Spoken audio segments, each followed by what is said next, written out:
طبعا هذه اللحظات لحظات مؤثرة. Helbet, ev kediyên bi bandorin niha balafir dê piştî demekê bifire û dê bibe yekem balafira ku ber bi Şamê ber bi Sûriyê ve difire.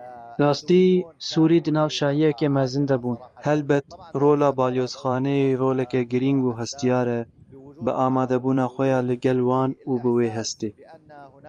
Ku balyozxane û konsulxaneyek heye ji bo şopandina karûbarên Sûriyan û davînkirina pêdiviyên wan. Dibe ku hin belgeyên wan ên nasnameyê hebin.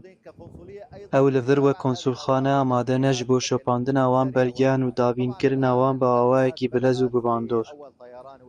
Helbet, niha geşt bi yekem geşta asmanî dest pêkirin û dê geşt bi kompaniyên din re li ser asta her du aliyên Sûrî û Almanî berdewam bin.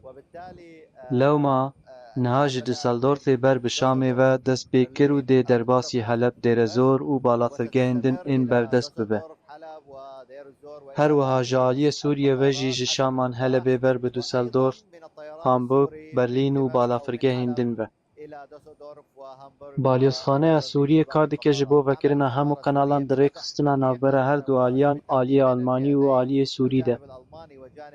Ji bo davînkirina şiyanên pêşwazîkirinê bi qasî ku pêkan be bi rêya geştên asmanî yên hêjayî Sûriyan ber bi balafirgehên ku pêşwaziya Sûriyan dikin.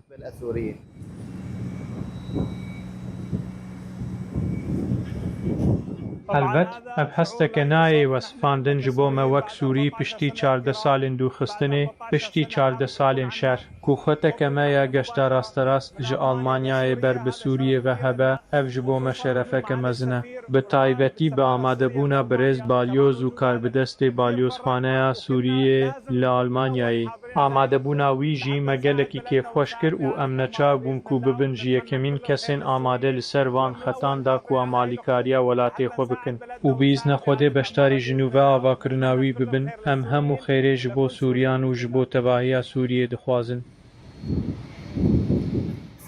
Di rastiyê de, hestên ku nayên wesfandin, şahiyekê wekî ku mirov ji nû ve ji dayîk bûbe, vegera li axa welêt.